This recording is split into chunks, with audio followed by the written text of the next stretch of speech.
Hello, ladies and gentlemen. Welcome to another edition of Confusion Thursday Night Hangout. Greetings on this beautiful and not hot and muggy night in Atlanta. How are you doing, good sir? I survived. Ladies and gentlemen, I, of course, am your host, Charlie. I'm joined once again by the prolific comer himself, Zilius. It is a pleasure to see you because there's no place I'd rather not be on a Thursday. Okay, now you confused me. Ladies and gentlemen, this, of course, is the Thursday Night Hangout. This is a live show where we try our best to cover the topics that are most important to you during the show. If you haven't submitted your topic, question, whatever, have no fear. All you got to do is drop it in that chat, and we'll try to add it to the topic list for the show. If, for some unfortunate reason, we do run out of time, we will add that topic to the next show. Hello, Sam Grizzle. So without further ado, Zilius, apparently your brain no worky very well, so tell us a little story. Okay, so here's a little story. Well, first off, I actually sent you two links. The first link about the gamepad controller is what I actually meant to send you. The second one, okay, so we're starting an esports program at our school, and a couple of them have Nintendo Switches. And basically what we're trying to figure out is how to leverage using the family account. So basically, like this Switch over here can be playing Splatoon 2. This Switch can be playing Rocket League, and this Switch, actually the Xboxes are Rocket League, but this Switch can be playing Super Smash Brothers. Right. And so what I meant to send you is basically what we're finding is basically due to licensing is different games have different basically leniency as far as if I have a family ID on Switch 1 and I use family ID on Switch 2, we're finding basically Nintendo, first-party Nintendo games like Super Smash Brothers are much more lenient from being able to sign in from both simultaneously, having only purchased it once using that family ID versus a game like Splatoon 2 or other games, not so much, where it's like, nope, sorry, gotta buy it again. So that's the link I was sending you because we're all we're trying to figure this out basically like on the fly as far as how to do that because we have like 16 kids playing on 4 Switches. So what's the best way to basically cycle them through the games? But if you have 3 devices playing a Super Smash Brothers, and one of them is playing your Splatoon 2, you might want to rotate it, and now it's 3 on Splatoon 2. But then you have to start dealing with switching of your accounts, and then you got family accounts with children, and then you join. It gets kind of crazy, actually, when you're dealing with a multitude of players on a multitude of switches with a multitude of licenses, and some are DLCs that you've purchased, and then some are the cartridges, so it's a whole like mix match. Ooh, of DLC. Yeah, so like do you have to buy that individually? Well, so here's what we saw, and I think we just need to dig more into it. Like a good example was going back to Super Smash Brothers, right? So like on the Switch, we had a family adult buy Super Smash Brothers. Any family account under that could play Super Smash Brothers no problem. But what we saw was the parent account purchased the DLCs, and we threw up the children account, they did not have those DLCs. Now we didn't get enough time to look into it. Not sure if it's a matter of each account needs to unlock those characters. Like in Super Smash Brothers, you have to unlock the DLC characters. They just don't automatically appear to be able to choose from. Or you in fact have to purchase that DLC for each of the children account, even if the master Super Smash Brother works for all the children without having to purchase in that. So that's the kind of some of the things we're working through on the esports are kind of those, because we're trying to prevent purchasing like 16 editions of Super Smash Brothers with all the DLCs for every single player. That gets a little expensive. We're not trying to do because that gets a little bit insane from a cost perspective. So that's kind of where we're at. So that's why I sent that link, which makes more sense now because I sent that to actually our head esports coach. And I saw him like 2 minutes later and he didn't say anything. Even though we were like literally just talking about that subject. I was like, that's odd. Usually like he'll say something about my text, but whatever. But it makes a whole lot more sense now why he did it. Because it wasn't him. Yes. So that was the story. So when I sent that to you, I was actually at our middle school esports practice, I see. basically. I see. So like actually today, for the first time, our middle school, so the kids know things, man. So like for instance, like they won't play Rocket League on the Switch. It has to be on the Xbox because you get better frame rates. Um, and so they were actually playing uh, Rocket League on the Xbox in like a sanctioned league competition game Nice. against other players, and they do pretty much restrict that down because you have to like basically create your game like at certain times. So like basically the way they do it. So like we were actually originally talking to the group. They're like, "Oh yeah, so it's every day after school, right?" Like, huh? Like, oh yeah, it's basically because like one day you'll have Super Smash Brothers, the next day you'll have Rocket League, the next day you'll have Splatoon 2, the next day you'll have whatever your other MOBA is. Um, so they're saying a lot of schools it's basically like a sport where the kids do it every single day, um, which I found fascinating because we're basically doing it 1 day a week for the grade versus 5 days. Which part The of next that day, is, Battlefield. No, Sam. well, the one game they were curious about. Did you ever play Brawlhalla? Yeah. So Yeah. they were Blue Mammoth Games, man. so he was intrigued about Brawlhalla because it's free to play. It was also made by a company in Alpharetta. True. And so, because it's basically like Super Smash Brothers, just made by High Res, correct? Do what? No. It's It's not High basically Res. It's Blue Mammoth Games. really. Mm-hmm. Wow. Oh, wow. I'm dumb. I I knew it was an interviewed them. Atlanta. I knew it was an Atlanta-based company, so I just assumed High Res. No, it's Blue Mammoth, but Blue Mammoth got bought by, I think Ubisoft. I'll have to Oh, double check that, but I think they're now under Ubisoft. but it's basically a Smash Brothers type of game, right? Yes. But the allure of that is now if you have like a kid who's idle, you can basically like go over here and play Brawlhalla. Yep, it's Ubisoft. Oh, no. Uh, yeah, so that was the story of trying to figure out like what games and how to do the licensing basically is quite. And then the other problem too is his accounts, is our coach's accounts keep getting locked out. We don't know why. Signing in too many places. We think that's what it is because they're all tied to our school domain account. So we're thinking Microsoft is getting angry that it's seeing like 8 email accounts from one domain, like trying to simultaneously sign in and purchase something and getting very angry about it. We think is what's happening. But the problem is, it doesn't tell you. It's just like, your account's been locked out. Sucks to be you. Yeah, that sounds about right. Yeah, so trying to figure out like, why is this happening? So that's the other thing we're running into is like, stuff just keeps on getting locked out. Which is tons of fun.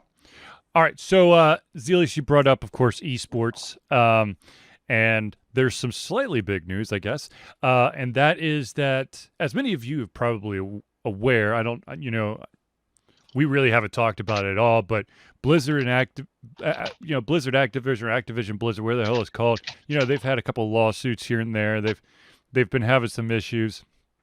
I don't know, just little things. Well, it turns out that 2 of the sponsors who had previously either threatened to leave or did leave from the Overwatch Pro League have now returned. And those, of course, being, oh my gosh, Coca-Cola and Xfinity. So it looks like since Blizzard started doing some shit that people are like, all right, yeah, you're actually striving to make changes, so we can support that. We could put our money there. So good for them. The unfortunate thing is, what I want to know is what the peak viewer numbers are. Over the past like 3 seasons. I want to see how. Unfortunately, I know I don't want to be a Debbie Downer, but I want to see how far down it's dipped in those 3 years. I imagine it's gone down. But speaking of Blizzard, Yes, do you know what's coming out this week? Diablo 2. Resurrected. Yeah. Yeah, it's an ad, it's a banner ad that eats like every single gaming website right now. That's to play, at least on my computer, has to play to a certain point before it will give back like 2/3 of the screen. which just for Charlie, they implemented his favorite system ever for video games. And that would be Basically, it must ping the mothership if you ever want to play online ever. I don't want to play online ever. I just want to play single. So they do it. So the way Blizzard, in all their infinite wisdom, basically set up Diablo 2 Resurrected is you can play offline actually, but you can never, ever play online. Good. I'm sold. No, I hate that. Like, part of the fun of Diablo 2 was you could do crazy online things because they also had, remember, the local LAN play. So you could do fun things. Is LAN going to be available? Nope. Exactly. I'm done. I'm good. Sorry, Zelius. You're not winning this one on me, my friend. I love the ability to be able to play my single player games when I want to play as a single player, no matter my internet connection. No, my problem is if you ever play online, like with your character, and then you play single player, you're still always talking back to the mothership, even during your gameplay. Well, that's like Battle.net 101, man. Well, the biggest problem is hardcore players with their ping. Yeah, well. Because all you gotta do is lag out that one time when you're playing hardcore and you die. Huzzah. Speaking of oh damn it, I just lost my train of thought. What are we talking about? Oh, Diablo. Actually, it has nothing to do with Diablo. But I don't know where my brain was just a second ago. Some movie news for those out there who vaguely remember me mentioning that there's going to be kind of like a CGI Mario movie in the works. And it's actually going to be spearheaded by Miyamoto. Well, they've released some of the voice actors who are going to be working some of the actors who are going to be voicing the characters. Man, I could not talk tonight. So, the man that will be voicing Mario, which kind of hurts my feelings because this isn't Charles Martinet, who is the voice of Mario. So we're going to have to listen to a Chris Pratt version of Mario. We're going to have a Charlie Day as Luigi. Jack Black as Bowser. Jack Black can't do anything wrong, so I'm cool. Keegan-Michael Key as Toad. Okay, now then it's like, let's pull in let's pull in a couple of other franchises too, because you have Seth Rogen as Donkey Kong. Okay. You have Fred Armisen as Cranky Kong. You've got let's see here. Just Anna Taylor-Joy as Princess Peach. Shoot, where's the other one? Kevin Michael Richardson will voice Kamek and Sebastian. Oh boy, I'm going to mispronounce this name. Maniscalco as Spike. So literally, it's the Mushroom Kingdom plus Donkey Kong and Cranky Kong. For some reason, they're, I guess, taking a vacation in the Mushroom Kingdom. Why not? That works. They are aiming for the holidays 2022. And for those out there who were shocked, like I was, over the fact that Charles Martinet was not going to be the voice of Mario, have no fear. He does have a cameo role somewhere in the movie. Of course, they're not going to tell you until, you see the movie and then someone spoils it. We saw him at Dragon Con 2 years ago. He's also at MomoCon a lot of the time. Now, my brain is dead. How many have you ever played any of the Warhammer 40K games? I've read some of them, but I'm not actually playing. So I vaguely remember playing a couple of games, which weren't bad. And I've picked up a couple of those. They're not books, they're tomes. Because The dear Jesus, it's like, omnibuses. yeah, I read omnibuses or tomes. I mean, they're at least with the like the minimum amount of pages got to be like 600 or something. I have a bunch of the Gaunt's Ghost stuff. Zelius is going to go find it. So the reason why I ask is that a lot of people have been huge fans of a game called Warhammer 40K Space Marine, and it was mind-blowing to many gamers out there 10 years ago when it first was released. Now, on their 10-year anniversary, the developers have decided that they are going to upgrade anyone who owns the game. The Warhammer 40K Space Marines game is going to get a free anniversary edition upgrade on Steam to celebrate 10 years. And of course, just to be funny, celebrating 10 years of wishing that there was a follow-up to the game. So basically what this anniversary edition will have is, oh boy, you got a map pack, a Dreadnought Assault DLC, an Iron Hand Veteran Chapter Pack DLC, Death Guard Champion Chapter Pack DLC, Golden Relic Bolter, Golden Relic Chain Sword. Oh, those are fun. The Power Sword, Blood Angel Veteran Armor Set, Salamander's Veteran Armor Set, Alpha Legion Champions Armor Set, Legion of the Damned Armor Set, Emperor's Elite Pack, and Traitors Legions Pack. And then also give you the full soundtrack. It will also include a ringtone that you can download to your phone. So if you have Warhammer 40K Space Marine on Steam, you're going to get the free upgrade to the anniversary edition.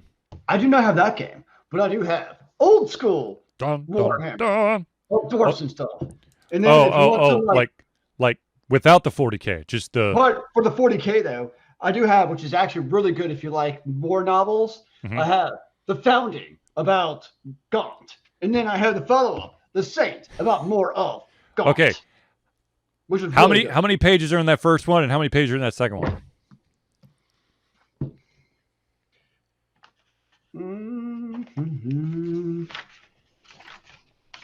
767, and the second tome is 1023. And I don't have it, but I know there's at least one more omnibus of Gaunt's Ghost. And I'm sure it's even longer. Knowing that type of series, for some reason, it's like every single book, it's like, okay, we started at 700 pages. But we were like, oh, we love this part just a little bit more, so we're going to add another 80 pages. And then we're going to add 200 pages to finish the trilogy off. I mean, I really enjoy them, but they're one of those series where, like, like some series you can just like devour like everything in like basically like one sitting or like not taking a break. But these are like really intense war where like basically like 78 out of 80 pages, it's like people dying and getting maimed and getting shot. So it's like Game of Thrones, but in the Space Marines world. Yeah. I really like them. But the thing I like is they also stick to what they do well. So like this author, Dan Abnett, like once you've read one of the books, you kind of know what you're getting from the rest of them. You're getting a little bit of political intrigue. But for the most part, it's just Space Marines and the evil chaos kicking ass and taking names. It doesn't really deviate from that a whole lot, which you know what you're getting, and I enjoy it. But I've probably been reading these series over probably like 2 decades. So it's definitely something that I don't read in mass. Definitely take my time on them. But they're good. And there's a whole variety of these too, of like a bunch of different types of offers. You got Warhammer 40K, which is obviously set in the future. And then you got the old school. I don't know what old school Warhammer is. I just call it that. But that's like the more swords and fantasy with spells and witches and stuff. So you kind of got a little bit of Warhammer novels for everybody, if that's your jam. Yeah. Well, well, it's cheaper than getting into the miniatures, because from my understanding, I never played. That's a small fortune. I always got immediately scared when I saw like these people with, I don't know what the right term is, but it looks like, the miniatures. No. What I'm saying is it's like an artist's tackle box. And they've got all these little drawers in there, and like on the top they've got their paints and their brushes, but then they have, all their characters whom they painted themselves in like amazing detail.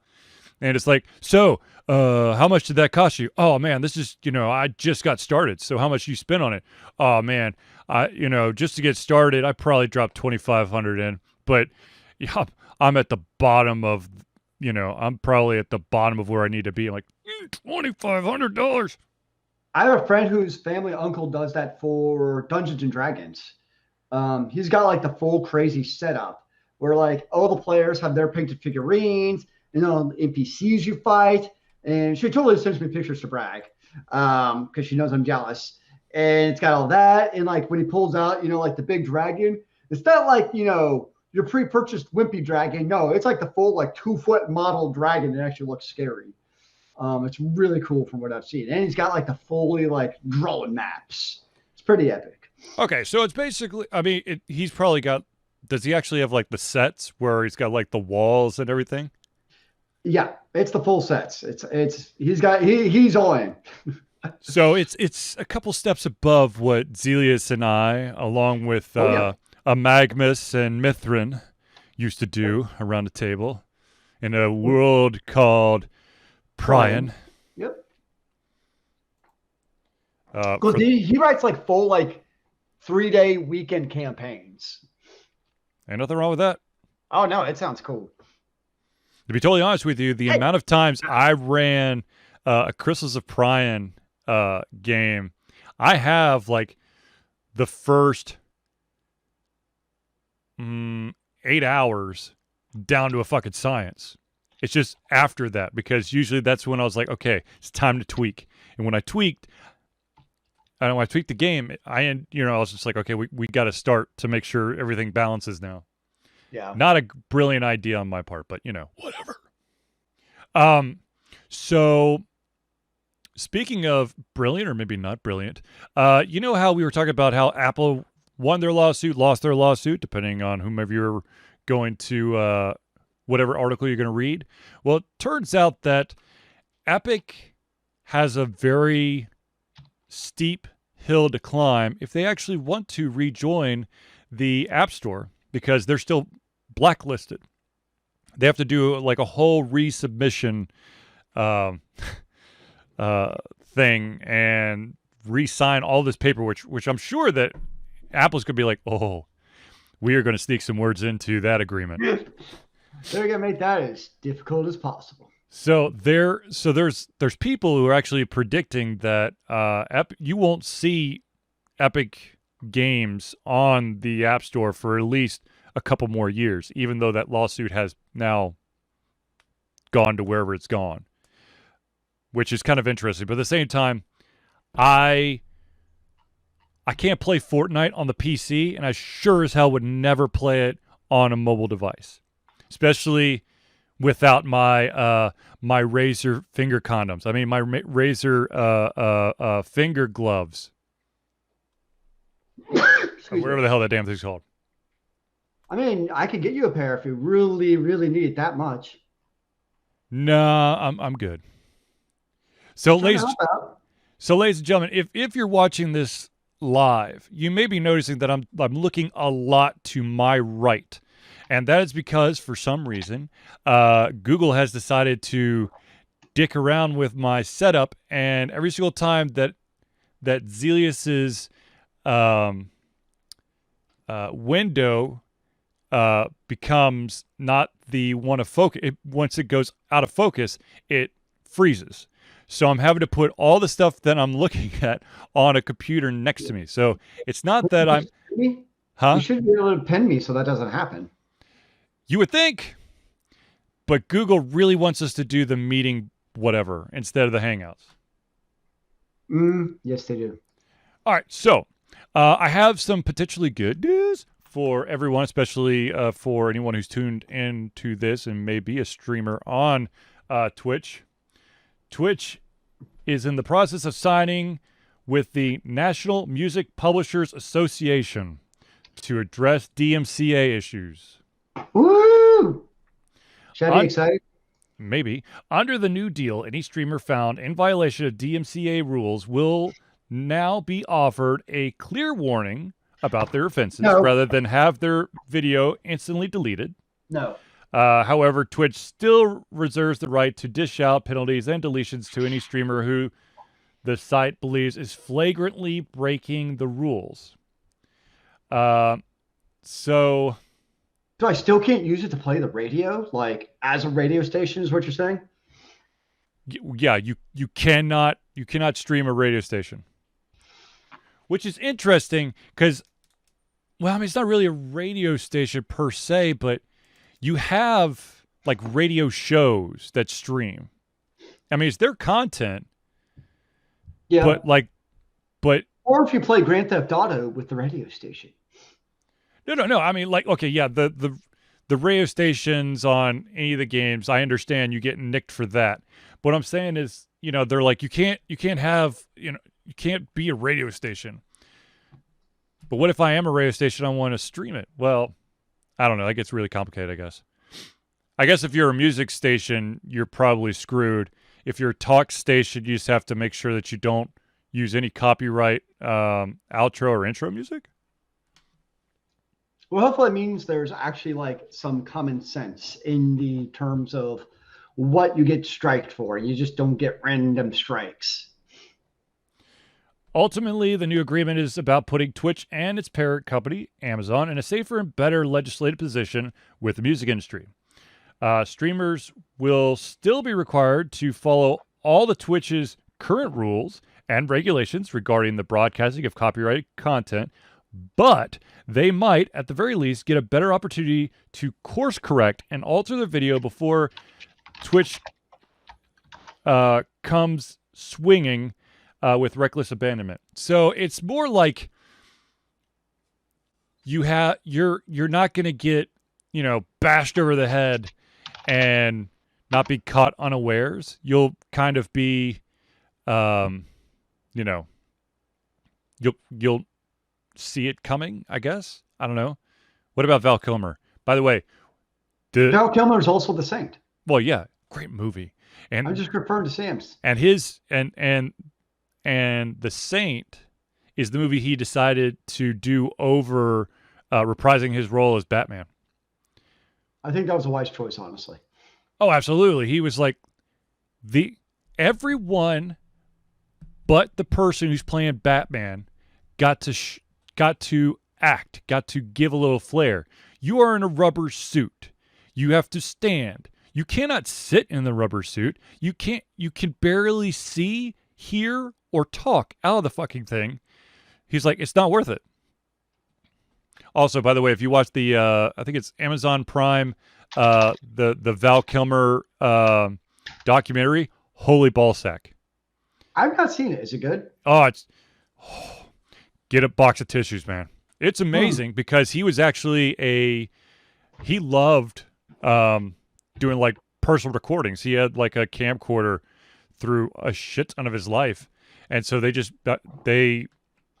got pieces of, you know, they kind of spliced everything together and gave you a story of where he was and where he is, which of course, as many of you know, he cannot talk anymore. His voice is gone. He was such a great actor back in the day too. I do love the fact that if anyone's ever seen Silent Bob and Jay, the reboot, Val Kilmer and Kevin Smith actually connected during the recording, and Kevin Smith's like, Val Kilmer's like, hey, can I swing by, maybe do a cameo? And Kevin Smith's like, I've got the perfect role for you. And Val, of course, came back and goes, I'm under the weather. I really don't have a voice. He goes, no problem. I have the perfect part for you. And of course, he plays, oh my gosh, the Blunt Man and Chronic. Blunt Man. No, Chronic. Which one is, damn it. One of them is, okay, so Blunt Man and Chronic. One is Jay and one is Silent Bob. I'm mixing up the two. Which is which. I couldn't But be anyways, the one who is Silent Bob as kind of like a Batman, that's Val Kilmer. And he basically doesn't speak. He grabs his cell phone, types out what he wants to talk about, and then shows his cell phone to the screen. It's great. It's great. I love that. I have a hard time not liking Kevin Smith movies. Yeah. I don't have a problem with those. As some people do, though. I don't know. They're okay. I mean, they're movies.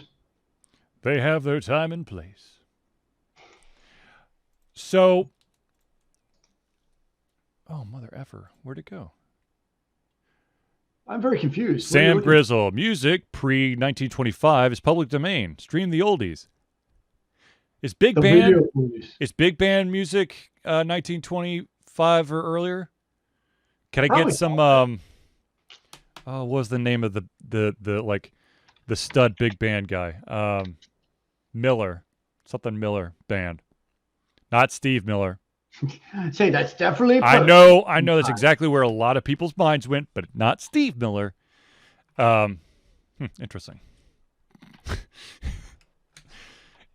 Half the Twitch streams are now playing music that's older than 1925. Glenn Miller, thank you. And we're all reading like C.S. Lewis. No, not C.S. Lewis. Lewis Carroll. Alice in Wonderland.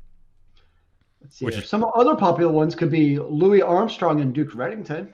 Ooh. Duke Reddington or Ellington?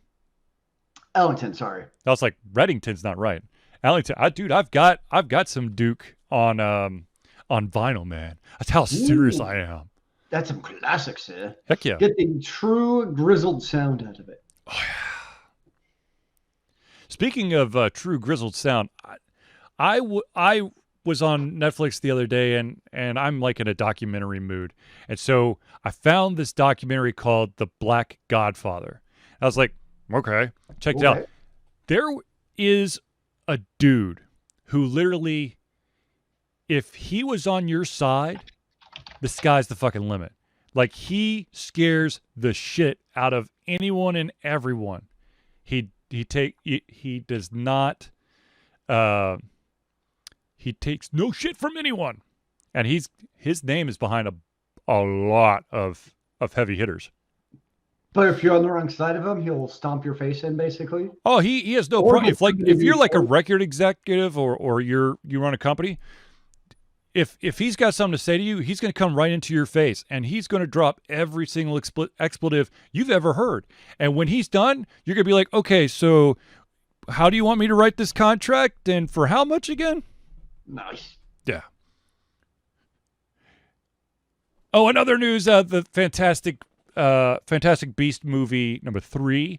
The title has been released, and that, of course, is The Secrets of Dumbledore. So, question. So, this entire thing, the Fantastic Beast, these are just the movies, right? There's no books behind them, are there? I'm pretty sure it's just movies. Yeah, the only one that I have movie would be the Golden Child, or whatever that one was called. That was a play. Oh, well, there's a book for it too, though. No, but that was like the actual, like if you read the book, it was the actual play. Oh. It was like, Bobby says this, scene change. Well, there's a bunch of like coloring books, I think, for Fantastic Beast. Does that count? I love coloring books. I'm just saying they exist, man. Yeah, but it's probably marketing from the movie. I have not seen the Crimes of Grindelwald because, yeah. I only saw the first one. Yeah, I saw it it was okay. My problem is, like, the actual story was not, and the characters were not that good. The only You're expecting reason Harry Potter, man, but you're not going to get some Harry Potter. I know, but like that's the only reason it did well was because it happened to be in the Harry Potter world. If it was just some random, fantasy genre on its own, it would have bombed. But because it happened to be Harry Potter, I know that's not true just of Harry Potter. That's a lot of. Well, I mean, this is the exact thing that we were talking about I don't know if it's last week or the week before, where if you slap a recognizable name on something, you can sell shit, even if it really does not. Well, okay, so with this one though, Fantastic. Did it have Harry Potter in the title the first one, or is it just Fantastic Beasts? I thought it was like Harry Potter and the Fantastic Beasts, I would imagine. But anyways, I mean, it was abundantly clear that this was tied into that wizarding world. But they were banking off of that universe to bring in the money, and apparently it's doing well enough that they now will have a trilogy. So I'm incorrect. It seems Harry Potter is actually not in their title. It's just Fantastic Beasts and where to find them. Interesting. So no, Harry Potter was not in the name. Interesting. Dumbledore is. I mean, it's not in the name, but Dumbledore's in the movie. All the movies. Well, if he's going to be a central character, then that makes sense. But is he though? I don't know. I think that's the point of the third one, is he's going to be a central character of the third Harry Potter or Fantastic Beast, right? Sure. I mean, I don't know. I haven't seen it yet, and nor have I read the book for it. I don't think there is a book. Exactly. So it's a mystery. Did y'all hear about the new movie called? Oh my God, Sam! No, no. You almost got me. I prefer my movies called X-Lax. I like mine smooth and steady. For those of you who don't know what the hell we're talking about, because you're listening to this as the podcast form, Sam was making a poop joke. Yes, he was. And I'm not falling for it. He thought he was funny. Okay, so quick question for everyone here. When you're looking to watch a playthrough or a video walkthrough of a game, what do you think is the maximum amount of time per video clip that you feel okay watching? And is there like so basically if I play a 5-hour game, okay, what do you think is the best way to digest that? In 20-minute segments, and 30-minute segments, in an hour, and basically 2 hours, and then 1 hour? Or let's say it's whatever your choice is there a maximum number of overall gaming hours? Like, let's say I played a game for 100 hours, and I, for some dumbass reason, recorded all of that. Would you actually watch all 100 hours if they were in like that 15-minute chunks? No. So what is the maximum number of overall hours and the maximum amount of, I guess, episodic minutes? 18 seconds? No one is going to make 18 seconds. It's going to take you like 10 seconds for the damn thing to get up to the proper rendering frame rate. I don't know. I've never watched playthroughs. The only reason I watch playthroughs is if I get like stuck in a game. See, here's the funny thing. I find it useful. So I guess in regards to your question, yes, the way I find playthroughs useful, if it's by basically, let's call it like chapter of the game, meaning. Actually, a good example is this. Let's take Scarlet Nexus, because we both recently played that, right? Yep.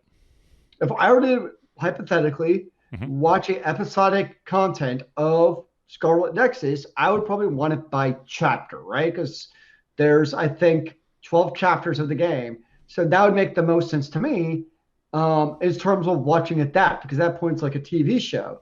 And I think probably for most video games, breaking it down, not necessarily by length, but rather by like what is a concrete event. In most games, that's probably a boss. like especially if we're talking like the RPGs, Yep. I would say like some kind of boss battle or some kind of important event. And I think the main reason is because it's not interesting to call your game playthrough part 4 of 8, part through, part 5 of 8. Rather, it can be like playthrough battle versus the big cat, Mhm. playthrough battle versus the big chocobo, right? Is Right. you can give them very significant titles where somebody who's looking to play that, or like the classic Final Fantasy VII, ending battle versus Sephiroth, right? Like people, I think that's what they're going to recognize in a playthrough because most people aren't going to watch an entire playthrough of a video game.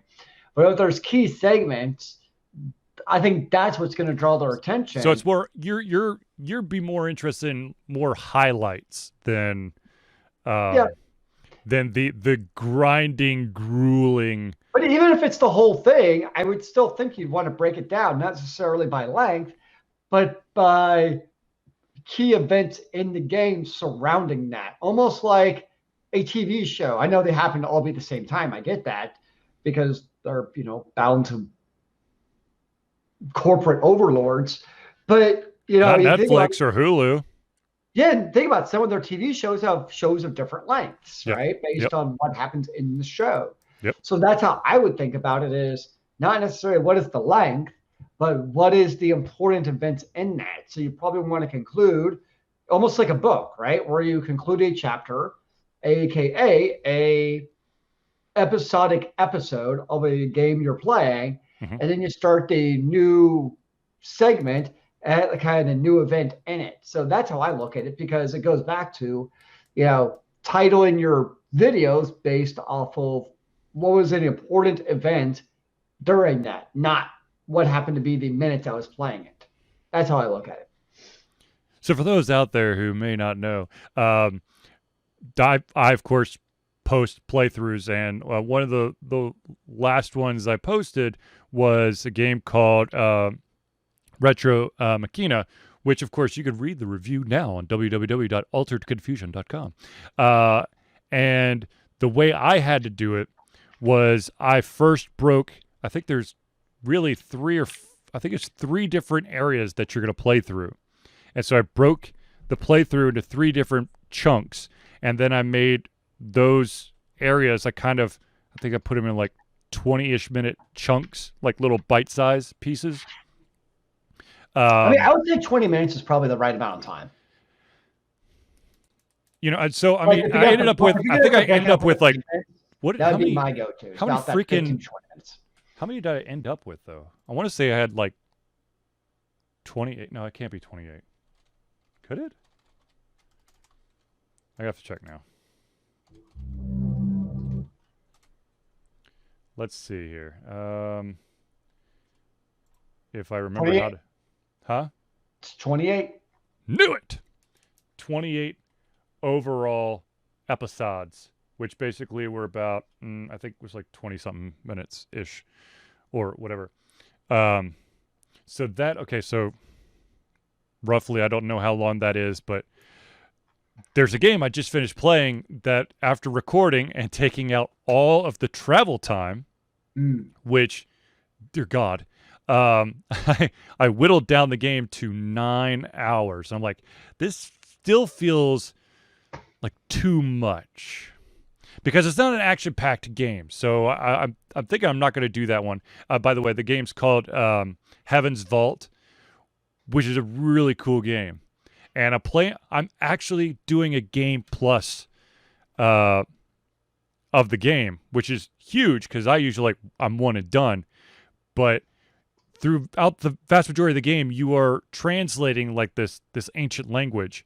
And in your game plus, you get to retain all of the words that you've translated so that when you play through again, you can, basically build out the vocabulary, your dictionary, and be able to really dig deeper into what the hell was really happening in this world. I'm actually on the very last chapter of right now Scarlet Nexus. Right on. The Yeah, I know exactly what you're talking about. Yep. Yeah. I Yep. like it. Oh, okay. All It's right. a Yeah. All right. it's one of those games you really can't say much about because anything you're going to talk about is a spoiler alert. Yeah. Um, I will say it's a great game that I'd recommend to anyone. Agreed. Uh, yeah, it's a good game. Um, the main character is who did you play? The girl. So I play as the dude, Yota. He's a little bit hokey. He's a little bit too happy about life. Kind of like really. Yeah, I wanted to punch him in the balls a couple times. Oh yes, no, that is. Try playing as the main character, and you definitely feel that way. Like really. No, Um, but if you play as the girl, it's so much angst, hmm, and I have to put the whole world on my shoulders constantly, just like Jesus, woman, breathe. I can see that. Um, yeah, so he's a little bit. He's the definition of like a trope. Is really what it comes down to. Like if there was a Mary Sue stereotype for a guy, that is him to a T. Um, so that would be my one kind of complaint about the game Mhm. is some of the characters were a little bit. Actually, some of the characters were very corny. And you And just kind of, some of the character interactions, I felt like a piece of shit. I'm like, no, I would never actually do that if it was really the god damn it. yeah. I lost a friend. Oh. But no, it's a great game. I've thoroughly enjoyed playing it. Right on, right on. So, yeah. All right, ladies and gentlemen, let's pause real quick to give you some friends of the show. So without further ado, ladies and gentlemen, the first friend of the show, of course, is going to be the Indie Cluster. The Indie Cluster is an organization of independent game developers that want to gain exposure by being involved in the community. They collectively journey to popular conferences as a traveling booth to help gain attention for their games. They make partnerships in local communities to bring games to the the mainstream mindset. They highlight local, unusual, and rare concepts to challenge the paradigm of the common. They also host events to teach kids and minority groups about game development to hopefully one day enter the industry themselves. If you'd like more information, go to indiecluster.com. That's INDIECLUSTER.com. Now, of course, the next friend of the show that we have to give a huge shout out for is Noodle Boy Media. Founded in 2015 by Andrew Tran, Noodle Boy Media, previously Whacked Kid 47 Media, is your choice for professional photo shoots and panel recordings at conventions. They pride themselves in providing a high level of professionalism, top-notch experiences, and quality services. If you want more information and to view their full list of services, check out facebook.com/noodleboymedia. And of course, the last but not least, ladies and gentlemen, let me tell you about Hero Chiropractic. Hero Chiropractic is a unique healthcare practice set up by Ryan Moore, the company's focus to elevate a patient's experience of freedom, creative expression, and joy. They believe that everyone can be a hero and has incredible heroic potential inside themselves waiting to be unleashed. Hero Chiropractic focuses on mobile chiropractic care in the greater Atlanta area. They're committed to healing clients by creating a plan of action uniquely suited for each person. They make that plan of action as convenient and affordable as possible, and most importantly, suited to your individual needs. If you want more information, go to herochiropractic.com. And Dr. Ryan was actually at my house this week to adjust both myself and my son. So, yeah, he a good guy, real good guy. All right, since we gave the friends of the show, we of course need to do a couple of PSAs, those public service announcements, about Alter Confusion. So without further ado, ladies and gentlemen, the most important thing for us to tell you about is the fact that for the 10th year straight, Alter Confusion will be fundraising for Extra Life. Extra Life is gamers doing what they do best, gaming, to help sick and injured children at their chosen Children's Miracle Network Hospital. The money that we raise through Extra Life will go directly to our chosen hospital, which of course is Children's Healthcare Atlanta, as unrestricted funds. This means that the hospital decides where and how to spend the money to ensure the dollars you raise make the biggest impact in the lives of the kids they treat. So if you have the capacity to donate, please go to extra-life.org and search for Altered Confusion. For the love of the kids. For the kids! All right, ladies and gentlemen, I also want to tell you that Alter Confusion has a Patreon. Alter Confusion survives on the love and support of fans like you, and so we have a Patreon page. Patreon lets you, the fans, supporters, lovers, haters, demons, monsters, ghosts, extraterrestrial beings, interdimensional beings, gods, demigods, multiple cell organisms, and more, to become active participants in the work we love through a monthly membership. This gives you access to exclusive content, community, and insight into our creative process. In exchange, we gain a bit more freedom to do our best work and the stability we need to build an even stronger brand. There are currently 2 tiers for the monthly subscription. You have the bottom tier, which of course is the $1 a month, $12 a year tier. And what that will get you is the ability to take part in polls that help shape Alter Confusion, as well as allow you to gain early access to any of the playthroughs that are posted online. So basically what that means is that when a playthrough by Alter Confusion goes up, y'all, the patrons, will have exclusive rights to watch and view it before the general public. Now, if you want to go up to the second tier is $5 a month or $60 a year. And what that will do is, of course, it will give you everything from before, the ability to take part in polls to help shape Alter Confusion, the early access to our playthroughs, but also this will allow you to have your name or organization added to our thank you section for the Thursday Night Hangouts. So, Noodle Boy, Media, Indie Cluster, Hero Chiropractic, those are our giants. So if you want to be part of that, go to patreon.com/alteredconfusion. Yes, Sam, I totally agree. Pony up, deadbeats! You have a pony for me? No. And then finally, ladies and gentlemen, just because I know Sam loves me saying this, ladies and gentlemen, if you do not feel like you have the ability to give us a financial donation, but you want to give something to Alter Confusion, perhaps a physical item, a t-shirt, a coffee mug, something within the realm of reasonability, which I don't know if that's even a word, but what you could do is you could send a package to, oh my gosh, 1551 Dunwoody, that's DUNWOODY, Village Parkway. This is the super important part. Number, super duper important, number 88276. That is the P.O. Box number. If you do not put that P.O. Box number under there, it will not get to us. So once again, number 88276. The city, of course, is Dunwoody, DUNWOODY, Georgia. Zip code 30338. There you go. Yes. So I know I've been kind of like, I've been trying to, pull the crowd a lot tonight about the playthroughs. And the reason is that I've actually been trying to record a couple. First of all, the Retro Machina playthrough that actually went public today was actually private for a much longer amount of time than I wanted it to, simply because I couldn't find a game that I could record the playthrough for, and it was like coherent. There was so much, like, I don't want to say like thumb twiddling, but there's just so much dead space of me just getting lost. So, I did play an entire game today. It's going to be the game that's going to have the early playthrough access.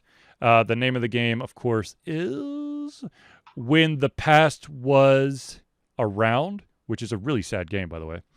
And it basically took me an hour and a half. So it's going to be a very short, compact playthrough. And that's one of the reasons why I was asking how you wanted it to be broken up, because it's really sectioned into 5 chapters, and each chapter is basically a scene.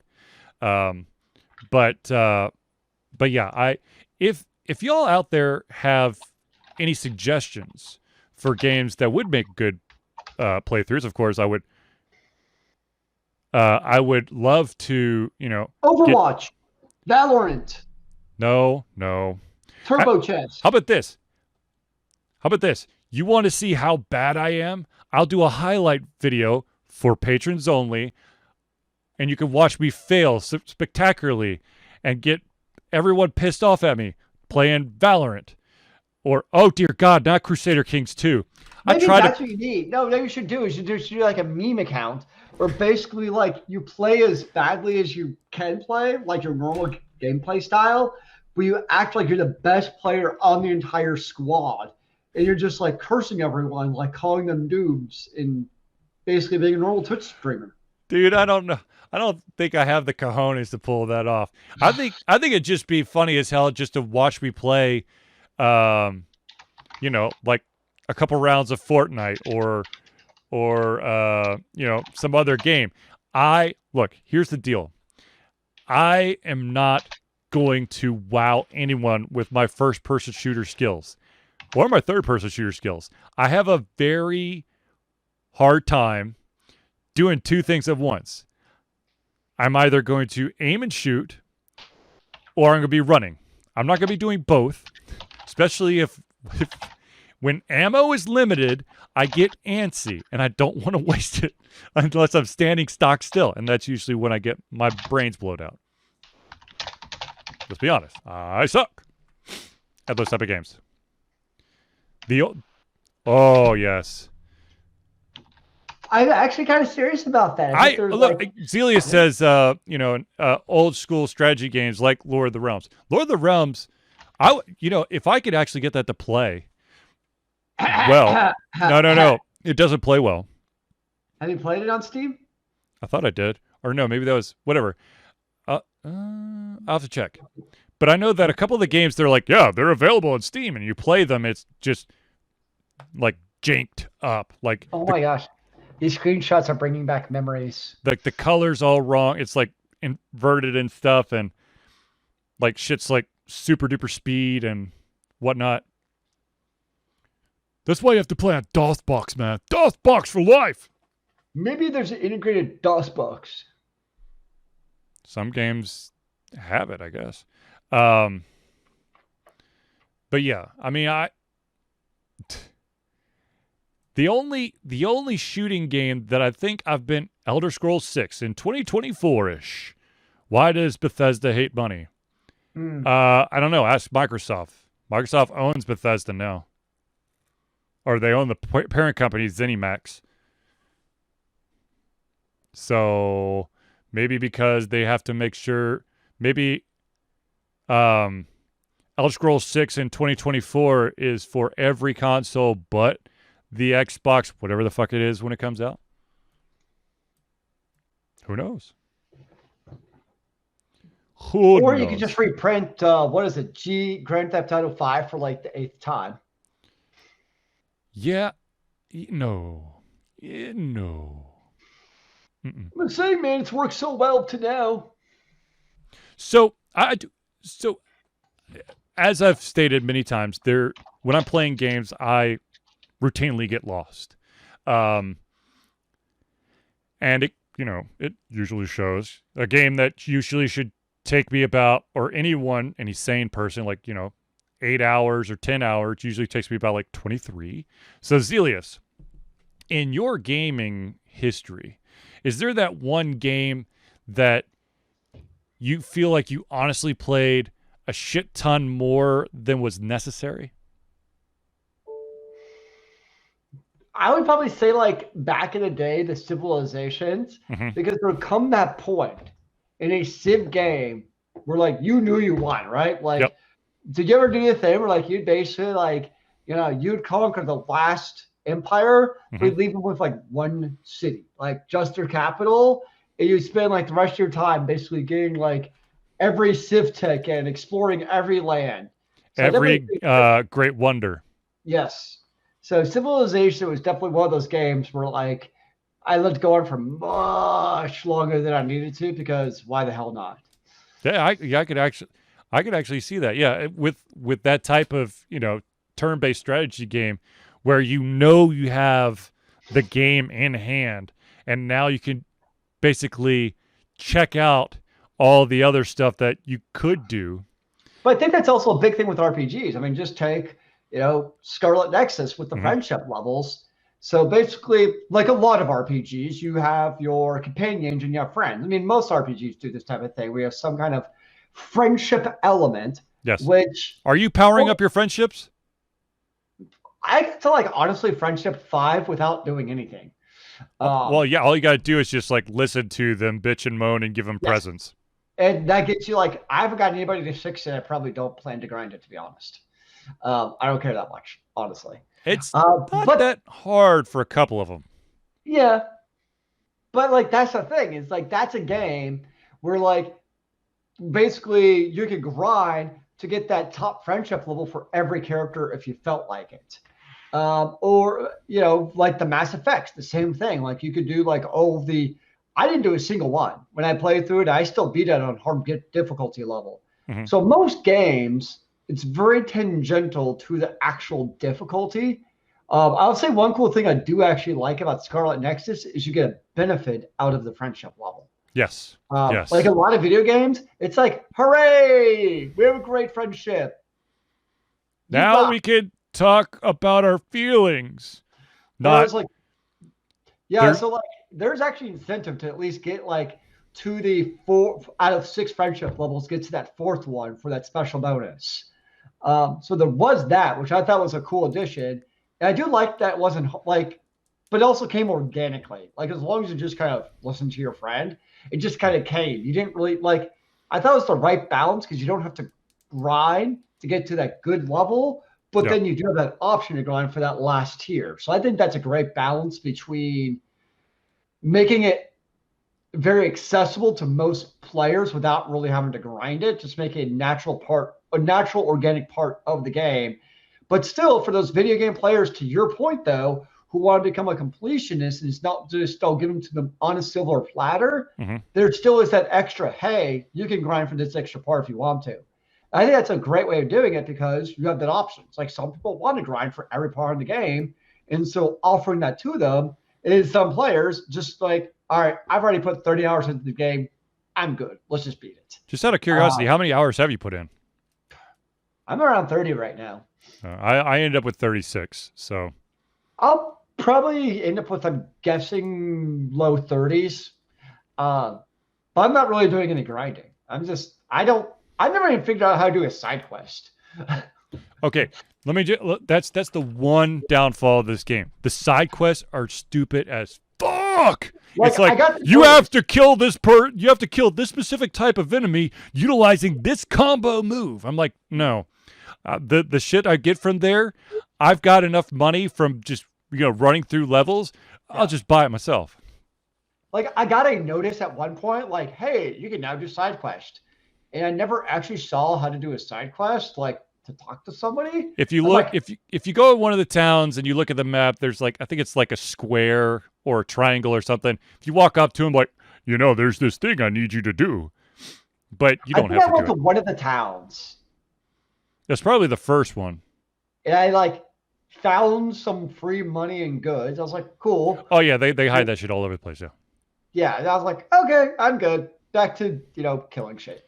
No, like literally, I totally forgot about the side quest for a while, and then I was like, basically, this is the end of the game. I was like, oh, what the hell? I went to every single town and just ran up and down the street, and basically got all the side quests, and giggled to myself, going, I'm never gonna do this shit. But what's interesting though? Sorry, so a game like Scarlet Nexus, like. I don't really feel like I'm losing anything, honestly, by not doing the side quest. I'm like, whatever. You're not.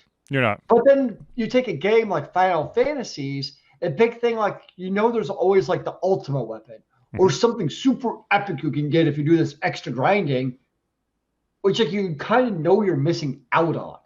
So it's kind of interesting how different RPGs take different strategies, where most of Final Fantasies you can just kind of go through and beat, but you're kind of missing most people would say an integral part of the Final Fantasy experience by not getting the ultimate weapon or doing XYZ, versus this game chooses to do it differently, where you can basically go straight down the path. And, different RPGs obviously do it different ways. Well, I'll admit that I definitely, the only grinding I really did was when I was looking for specific material Yeah. to upgrade a weapon or for a gift. And there's one gift that I can't remember what the stupid material was, but it like never dropped. And so I was just like, you know what, screw it. I don't need level 6 with everyone. Because I got pissed. I was just like, I was doing everything I could to beat the crap out of these guys because I was OP'd at that point. And god dang it, motherfucker wouldn't drop the thing. Yeah, I agree. That's the tricky part. Yeah, but it's kind of that idea of different RPGs of different end game for different people, and what they want. It is kind of, but I would say the other thing too is, so the other kind of AAA game I played recently was Outriders. So you take Scarlet Nexus, where once you beat the gamer's like, cool, beat the game. Let's move on, right? But Outriders is the kind of game where you beat the game, and it's like, damn it, I want more content right now. So it's just kind of fascinating to me how different games, and I think it might have something to do with the genre, because Outriders is a straight-up first-person shooter game that plays like Destiny. I mean, it's not, but it kind of plays like that Destiny. It feels like it is a looter shooter, but it feels like it would be a gaming as a service type of game, even though the developers clearly said it's not. But yet a lot of people are like outraged that there's no additional content, or there's not really that good end game. So it's just kind of interesting. Different games of different genres, I think, is really a big part of what gamers have come to expect. And it's almost like from the FPS combat type of games, people have come to expect a continuous treadmill. It's right. Like, you just can't beat the first-person shooter game and be done with it. Like, there has to be more, bro. It's called online play, man. Well, that's the biggest problem with Outriders. The game online play is terrible. That doesn't help. So the game I mentioned earlier on, Heaven's Vault, which is it's literally an adventure puzzle game. There is an opportunity where you could die in the game, but there's there's no like enemies or whatever. It's really just kind of like a mystery solving game. And like I said, I actually for one of the very few times I actually went to New Game Plus, where I could continue to build on my my linguistic dictionary. But the thing that's really taken me, basically just wowed me, is the fact that technically, yes, the story is the same, but how shit happened for me in the first playthrough is not necessarily how it panned out in this playthrough. Like, I may have met this person to go somewhere. They're going to show me where this thing is, and I'll go there. But next time, I will have enough information so I could go somewhere without this guy's help, and he will be part of some other piece of the game. So the characters are still there. It's just they're, connected differently, which is quite interesting, I find.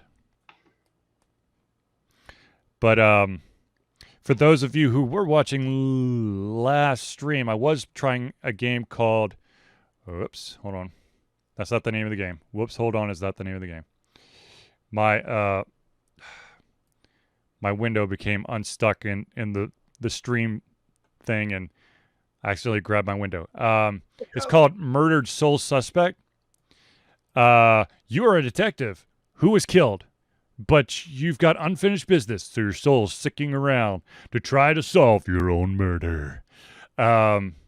It's interesting, but at the same time infuriating. It tells you how many clues you need to solve a specific crime or part of the game. But there are pieces that you have to unwittingly do in order for like the final piece to fall. It's not going to be there. And I spent like a shit ton of time running between these two areas going, what am I supposed to do? What indeed are you supposed to do, sir? And then I ended up doing something slightly different, and then all of a sudden this whole new line of dialogue for the dude who I've been trying to figure out what the fuck he's doing the entire time. All of a sudden, he's Chatty Cathy. I'm like, you son of a bitch. But it's an interesting game. I'll probably continue to play it. I think I've started to play more of like the scary psychological horror games. It's my streaming games of choice. Just because I can get really into it and hopefully not scream like a little girl. But that's not unreasonable to scream like a little girl playing games. It happens to the best of us, sir. I will point out, I don't know if it would still have the same effect on me, but there was a game called Condemned that scared the ever-living snot out of me when I was living in my apartment down in Orlando. Well, Winter Springs. Literally to the point, I could watch most horror movies and be like, ooh, I'm a little scared. But this game, for some reason, I would turn on every single light in my apartment and walk around to make sure no one was going to bust through a wall or a window or something. That's how bad it got me. Random question. Have you ever played I don't know what the right pronunciation is, but the YS series? Yes. What do you think of it? Ease, by the way. What? Oh, it's pronounced Ease? Yep. I knew I wasn't going to say that correctly. It's a good, it's a solid RPG. I actually had it for the PlayStation 2 and the PSP, and the PSP version, of course, sucked balls because there was insane load times between the screens, and sometimes you're like, oops, I accidentally went on the screen. Oh, son of a bitch. But it's a solid, I mean, I've got a collector's edition of E7 somewhere. So, I mean, it's good. It's not as crazy as Persona, that's for sure. But I can't, I can't complain about it. Could that sometimes be a good thing if it's not as crazy? Yes. Because Persona is all kinds of wackadoodle crazy shit. Not that there's anything wrong with that. It's just you have to be in a specific mindset in order to truly enjoy Persona. I could see that. But anyways. All right, ladies and gentlemen. Just a real quick recap here. If you would like for your friends to join in this amazing thing called Alter Confusion, please know that every single one of these shows is recorded and is then put out into the beautiful ones and zeros of the interweb as both video and audio format. So if you want some of it, the best place, of course, to go is www.alteredconfusion.com, where you can check out the latest and greatest of the podcast and the videocast, I guess, of the show. Each page will have the video and the podcast built in, but you could also get your podcast fix from, oh gosh, I think I actually have it. And of course, I lost where that link was. And I think I just jacked Zelius's video up. Nope. Okay. No, you can get on the Apple iTunes podcast, Google Play podcast, Podbean, and a shit ton of other ones that I didn't even know we were on, but we're on them. So you can get them there. And of course, all of our videos come from YouTube. So, but anyways, ladies and gentlemen, without further ado, first of all, I'm going to have to find a co-host to replace Zelius for next week. Because Zelius is leaving town. Son of a bitch. But I will be in your backyard the whole time.